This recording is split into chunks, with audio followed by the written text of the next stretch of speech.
Okay. So kita nak sambung pasal type and causes of pollution. Okay. Apa jenis pencemaran dan apa cause of pollution. So dalam chapter ni kita hanya bincangkan dalam 5 saja pollution yang ada So actually kalau tengok memang banyak lagi jenis pencemaran yang ada. Okay. Kita bagi contoh 5 saja. Okay. So kita tengok baru ni kita dah cerita pasal water pollution dah. Now sekarang move to air pollution dah. Okay. So kita tengok air pollution can come from natural and also human source. Di mana kalau tadi kita know the pollution punya definition, it come from natural, that come from human source juga Okay. Sama juga dengan air. Air pun boleh come from natural and also from human.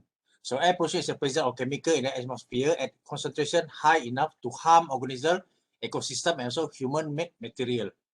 Okay. Macam tu. Harm organism macam contoh haiwan ke kita semua ni lah kan. Macam mana dan ekosistem. And also human made material. Human material ni contoh macam bangunan. Okay. Nanti kita tengok lebih lanjut Okay. The effect of air pollution range from annoying to lethal. Maksudnya boleh start daripada mild, daripada rendah sampai dia ke sangat-sangat tinggi dia punya kesan dia. Okay. So natural source include like dust blown by wind, pollutant from wildfire, volcanic. Semua ni adalah kira natural resources untuk air pollution.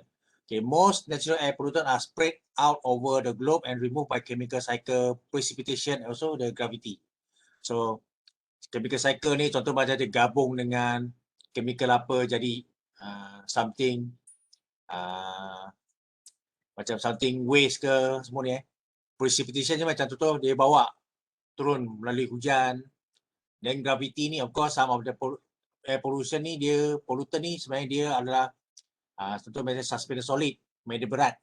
Okay, certain time dia akan terapung dan sampai satu masa dia akan jatuh ke bumi juga Okay. So human input of outdoor air pollutant occur mostly in industrial and urban area. Okay, where people, cars, factory concentrate. Contoh macam kalau kita compare between Kuala Lumpur dan juga Kuala Terengganu. Okay, dan Kuala Terengganu. Kuala Lumpur dan Kuala Nerus. Contoh. Okay, mana satu yang lebih polluted? Nampak kalau kita tengok dari segi jelasnya memang Kuala Lumpur lah sebab dia satu dia kawasan yang urban area. Okay, bandaraya. Dan kedua dia banyak orang dan banyak transport activities kat sana Okay. Tapi tak semestinya kata KL the most polluted Contoh kalau satu kawasan tu dia ada banyak factory. Okay. So besar kemungkinan tempat tu juga dia polluted Okay, pollutant of major public health concern include particulate matter, carbon monoxide, nitrogen oxide and sulfur oxide This one macam nitrogen oxide, sulfur oxide ni mostly come from industry punya activities lah. Okay. Both ambient, outdoor and household indoor air pollution cause respiratory and other disease which can be fatal. Okay. Semua. Sebenarnya dalam rumah pun kadang kita generate juga air pollution Sedar kita sedar tak sedar je sebenarnya. Okay. Then so carbon monoxide poisoning occurs after 2 months inhalation of carbon monoxide. Okay. Then carbon monoxide is a toxic gas which being colorless, odorless, tasteless dan kita tak tahu sama ada di keliling kita ni ada tak CO ni carbon monoxide ni. Kita tak tahu Okay. Exposure at 100 ppm or greater can be dangerous to human health. Kalau lebih 100 ppm tu maknanya dia dah kira bagi kesan pada manusia. Okay. Ni contoh sebab apa orang kata bila kita duduk dalam kereta yang tidak bergerak, aircon kita tak, kalau boleh kita jangan buka. Okay. Sebab bila kita buka secara langsung carbon monoxide tu dia akan masuk balik dalam kereta kita dia macam recycle. Okay. Lepas tu orang kata kalau tidur kereta kalau boleh jangan tidur dengan buka aircon semua ni kan. Okay. Okay, smoke and exhaust many power plant and factory burn coal and oil to fuel their process. Okay, masih digunakan arang, gunakan minyak untuk this So the engine of million car, truck and buses burn gasoline semua ni. Okay. Smoke and exhaust from this source flow into the air, especially around large city. So kenapa large city? Because they have a lot of crater, a lot of factory, a lot of truck, buses semua kat sana. Okay, scientists classify outdoor air pollutant into two category. Satu, the category as a primary pollutant. Primary pollutant adalah harmful chemical emitted directly into the air from natural processes or human activities. Okay, main benda ni direct masuk ke air. Itu kira primary. Kalau secondary pula, in the air, in the atmosphere, okay, some primary pollutant react with another one and with the basic component of air to form a new harmful chemical. Contoh macam sulfur dioxide ke, okay, dia combine dengan H2O, air, dia jadi acid rain tentu. Okay, so sometimes bila dia primary tu dia tak bahaya, tapi bila dia combine with other pollutant, dia secondary pollutant ni dia jadi membahaya kepada manusia. Okay. Okay, ni apa?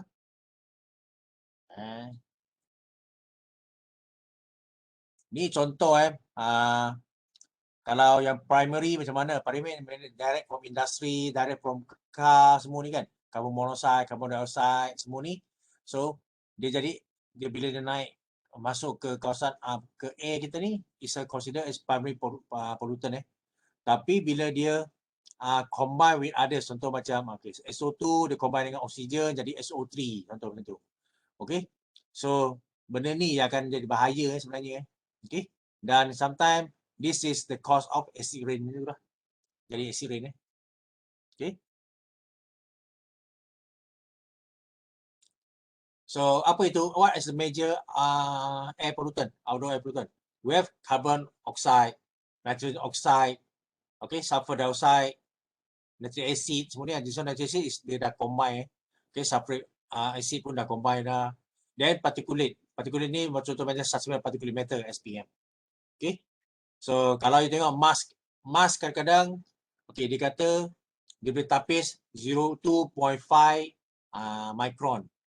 Dia punya suspended particulate matter dia boleh tapis berapa banyak. Okay. And then natural source such as dust, wind, wildfire, semua ni lah. Okay. Okay. Then natural source, dust, wildfire, so on banyak. Then human resources, coal burning power, industrial plant, motor vehicle, road construction, unpaved road, semua ni adalah daripada semua manusia, daripada manusia punya source. Okay. Dan kita tengok acid deposition. Okay, most coal burning power plant and other industrial plant in developed country use tall smoke stack to emit sulfur dioxide. Di mana kadang-kadang dia punya pakai cerobong cerobong dia sangat tinggi supaya sometimes dia nak try to release all the pollutant to the air, dan dia mungkin dia nak kurangkan kesan kepada manusia kat bawah ni okay. Where some study they said that kalau tinggi, so biasanya pollutant ni dia akan bergerak ke atas dulu bergerak ke atas ke atmosphere dulu okay. Okay, this tall smokestack reduce local air pollution, okay, because dia dah tinggi kan. So bila tinggi dia dah reduce dia punya local punya air pollution but can increase regional air pollution or downwind. Macam sekarang ni contoh, okay, dekat Kuala Terengganu we have satu industri dengan cerobong yang tinggi. Okay, dia release dia punya air dia release dia punya pollutant to the air. Tapi mungkin kesan dia tak kena pada Kuala Terengganu, mungkin kena dekat mana? Contoh dekat Marang ke ataupun dekat Dungun ke, tentu okay. So the primary pollutant macam contoh sulfur dioxide, nitrogen oxide emitted high to troposphere may be transport as far as 1,000 km by wind. Okay, banyak angin boleh bawa this pollutant as far as 1,000 km. Okay. And this acidic substances remain in the atmosphere for 2 to 14 days, depending mostly on prevailing wind, precipitation dan other weather pattern. Contoh kalau tiba-tiba dia bergerak, hari ketiga dah hujan, secara tak langsung hujan dah bawa turun dia punya pollutant ke tanah Tapi kalau dia tak ada hujan ke, tak ada apa ke, so dia akan stay dekat air tu sampai dia ada hujan ke ataupun sampai dia jatuh balik ke bumi Okay. They descend to the earth surface in two form. Satu wet deposition by acid rain, snow. Okay, kalau kita tak ada snow fog, semua ni. Okay, and also dry deposition causing acidic particles. Okay, kadang-kadang. So acid deposition sometimes term as acid rain lah. Ni yang menyebabkan acid rain Contoh macam ni Okay, we have industry activity semua ni yang menyumbang kepada NO2, sulfur dioxide ni. Okay, so then dia akan bawa ke kawasan melalui angin, and then bila angin tu bawa, and then ada hujan, so hujan tu akan combine, dia akan combine dengan H2O, akan menyebabkan acid rain Okay, hujan asid. So normally hujan asid is about 5 point something to 6 pH lah Okay. Kalau tak ada lah kata orang pakai payung tu dia apa bocor, tak ada lah belum setakat bocor lagi lah Okay.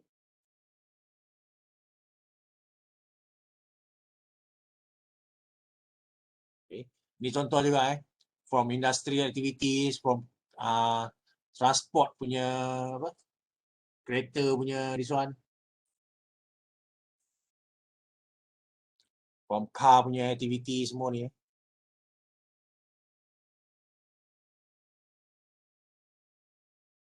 Okay. Yep. Okay, acid rain is a rain or another form of precipitation that is more acidic than normal. Maknanya normal adalah 7, kalau dia 6.5, 6.7 dah kira acidic Okay. The acid rain can impact human health, aquatic life and also ecosystem, forest and human built structure. Okay. Contoh macam kalau kita tengok bangunan-bangunan lama, kalau dekat mostly dekat kawasan Europe ni okay, dia ada macam gambar macam patung dekat bangunan lah semua ni Okay. So bila acid rain ni dia akan menghakis dia punya structure tu, dia punya apa? Dia punya structure-structurenya semua ni So dulu mungkin masa dulu adalah bentuk kepala orang, tapi bukan sekarang dia bentuk bulat lah. Tak nampak dah bentuk ni bentuk. Okay. So kalau nak tengok lagi besar mungkin yang Colosseum yang apa? Yang Rome tu. Dulu sama juga from acid rain juga Okay. Di mana dia dah hakis dia punya monumen semua tu lah. Okay. So contoh macam ni Statue of Liberty juga dulu adalah warna lain, tapi sekarang ni jadi warna hijau. Hijau sebab because of acid rain yang telah menghakis warna dia Okay. Dia sama juga macam rumah kita kan. Kalau contoh rumah you okay, dekat luar tu kadang-kadang kita pakai cat yang biasa. Cat biasa kita sapu warna apa? Warna oren. Okay, lama kelamaan okay, warna tu dia akan tanggal dia akan tanggal. Because some of the cat sebenarnya dia tak cukup strong untuk pegang dia punya warna semua tu Okay. Tapi kalau tengok kalau cat yang betul-betul bagus dari segi dia nak control, dia nak maintain dia punya warna semua tu, cat tu mesti ditambah dengan chemical yang ditambah dengan chemical Contoh yang jelas, okay, kalau kita tak nak okay, outdoor rumah kita, contoh rumah kita tu cat tu kita tak ada berkulat. Biasanya orang akan mix dengan arsenik dalam cat tu Bila cat tu arsenik, so dia macam dia anti kulat. Contoh tu. Okay. Okay, ni contoh dia punya apa? Dia punya piawai tu lah Siapa mana acid rain Normally acid adalah dalam kalau kita bawa 5 point something to 5 point, bawah 5.6 ni kita kira sebagai acidic rain lah. Okay, acid rain lah. Okay, so kita dah habis pasal air pollution. So now kita move to thermal pollution pula. Okay, biasanya kalau kita cakap pasal thermal pollution kita relate dengan water quality. Okay, so much of the water in the factory is used to cool machinery or metals object. Maksudnya digunakan air itu sebagai dia cooling agent. Okay, then the hot water alone can act as a pollutant. Air panas tu, air panas yang digunakan untuk proses penyejukan tu, dia boleh digunakan sebagai dia boleh dikategori sebagai salah satu bahan pencemar. Okay, many water organism can live only a narrow range of temperature. Okay, kadang-kadang satu organism tu dia boleh hidup dalam plus minus 5 degree contoh.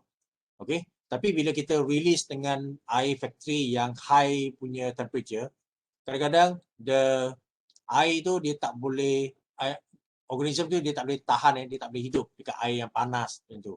Okay, so apa yang jadi, sometimes dia akan mati, ataupun kalau ikan yang boleh mobile, dia akan bergerak ke tempat lain.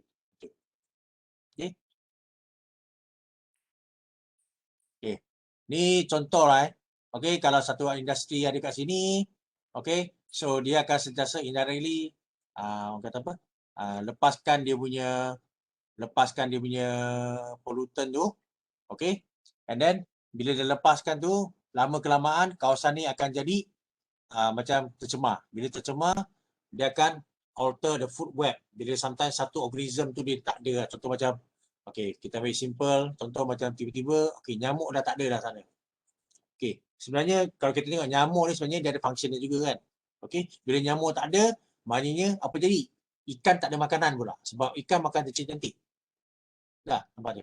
Okay, so dia akan ubah dia punya food web Okay, dan dia akan decrease fish population sebab dia tak ada makanan. Okay, and then bila air panas ni biasanya dia adalah low dissolved oxygen punya condition Okay, bukan semua haiwan yang boleh hidup dekat kawasan yang air panas tu. Okay. Okay. So when water used as a coolant is returned to the aquatic environment at higher temperature, the change in temperature decrease oxygen supply and affect the ecosystem composition. Okay, so urban runoff and stormwater discharge to the surface water from road and parking lot can also be a source of elevated water temperature. So mungkin ramai tak sedar pasal jalan dan juga parking lot ni boleh jadi salah satu sebab kepada thermal pollution dekat kawasan Sungai Bambiran. Sebab kadang-kadang bila bila jalan atau parking lot tu dia panas, kita bila ada satu hujan, okay, dia akan macam surface run off kan, dia akan run off kat surface tu, and then bila run off kat surface, dia dah macam dia cooling dia punya jalan raya ataupun parking lot dah. Dan air yang panas tu akan bawa ke sungai-sungai Bambiran. Okay.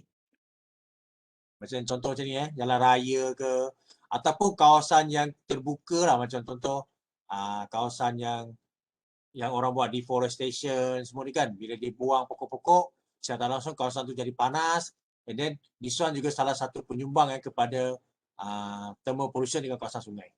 Okay.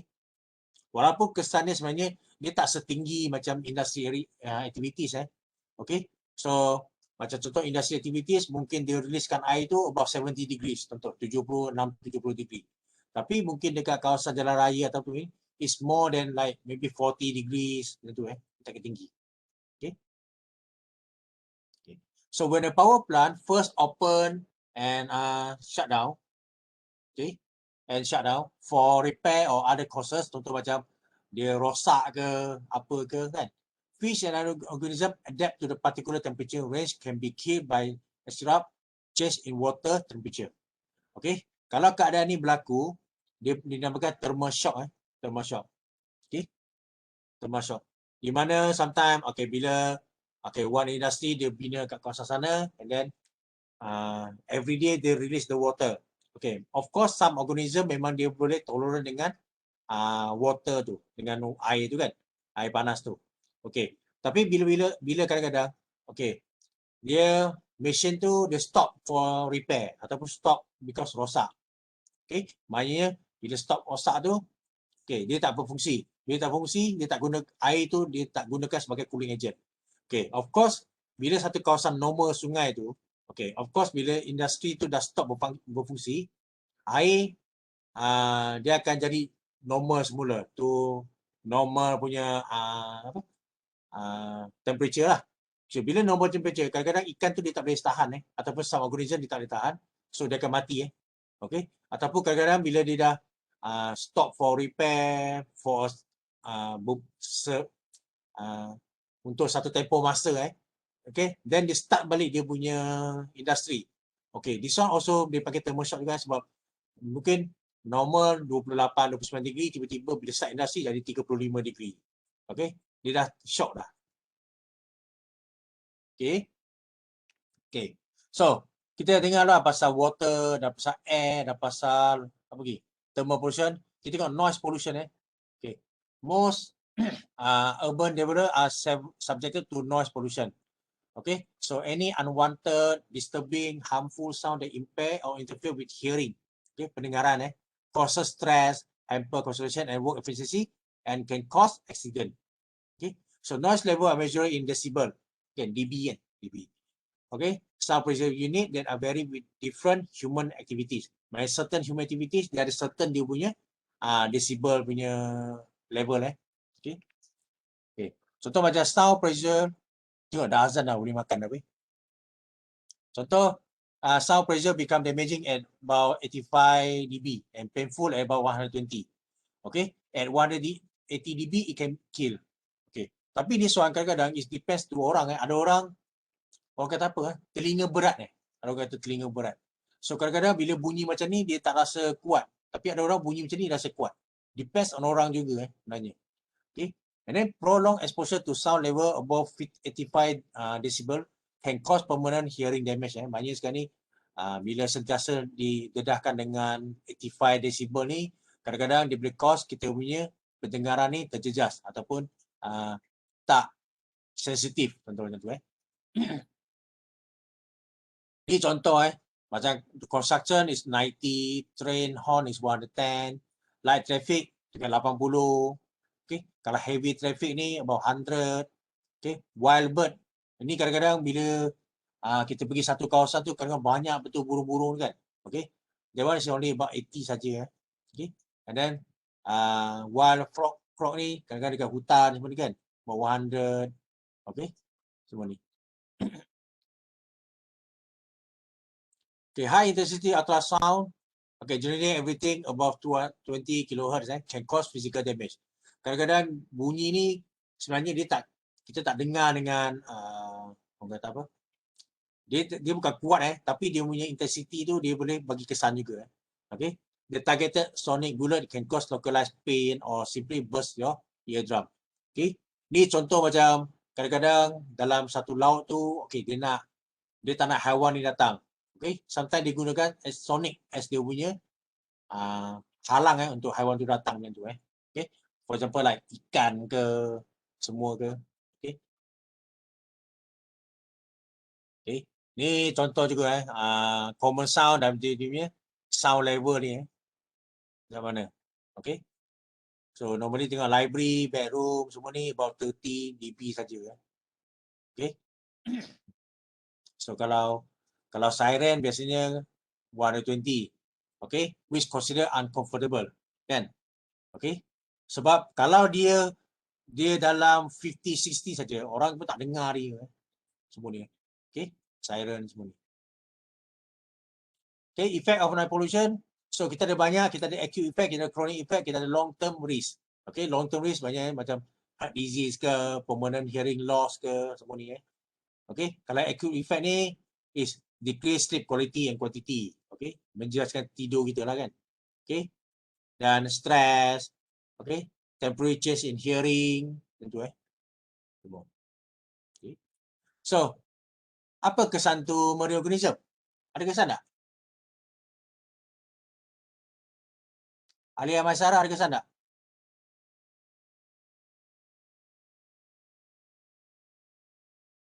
Alia Maisara ada kesan tak?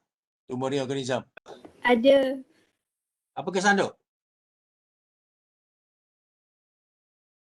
Apa kesan dia?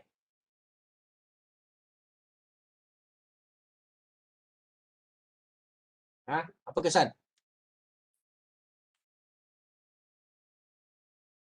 Mengganggu ekosistem. Mengganggu. Ni siapa jawab ni? Alia jawab ke Mutu jawab? Doktor, tengok. Bagus video tu. You're ni semua ada talent buat video Baguslah. Haji Awang ke. Okay. Tinggalkan Tasha je yang pandai buat video. Punya ramai lagi yang pandai buat video. Okay. Apa kesan lagi? Komunikasi terganggu. Apa komunikasi terganggu? Contoh apa? Because some organism dia gunakan sound kan untuk dia punya navigation. Okay. So contoh macam mammals lah. Biasa mammal ni macam whales ke, shark ke semua ni kan. Okay. Then effect the sensor to detect the predator. Betul lah salah tu. Disturb ecolocation of haiwan. Dia banyak lagi So dia sometimes mating, dia boleh bagi kesan juga. Okay. Some organism dia gunakan sound kan untuk menarik. Okay.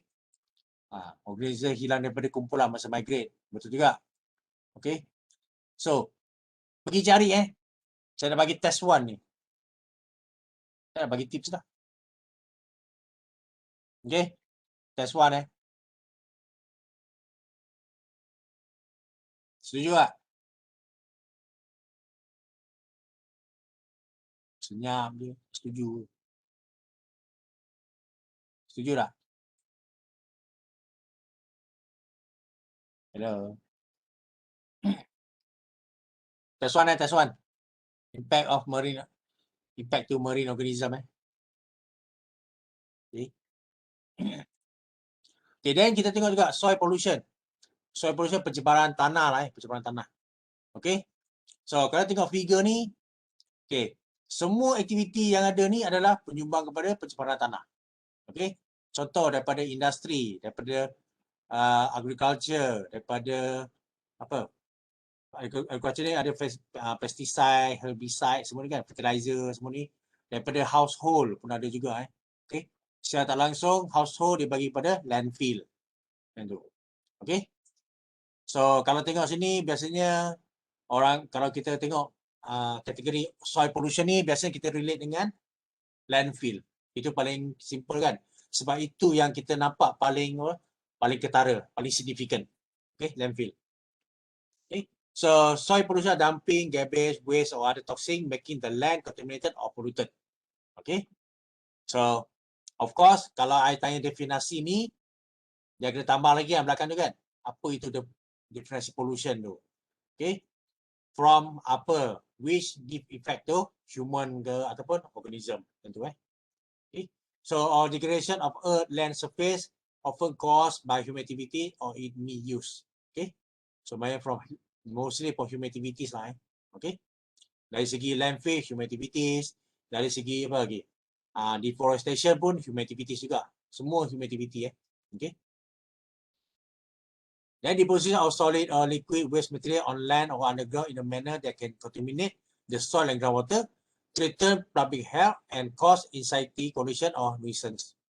Kemudian, okay. Then waste material that can cause land pollution are broadly classified as municipal solid waste. Okay, biasanya yang sampah-sampah yang kita buang semua tu lah. Okay. Construction or and demolition waste or debris. Ni macam contoh dia bangunan kan, bangunan dia buang-buang semua tu. Okay. And also hazardous waste juga ada juga dalam tu. Okay. So tengok type of pollution garis untuk soil we have agriculture tadi mention tadi kan. We have industry, we have landfill, we have deforestation, we have also have mining. Okay. So macam mana mining? Contoh macam kalau mining tu macam contoh bauxite punya mining kan.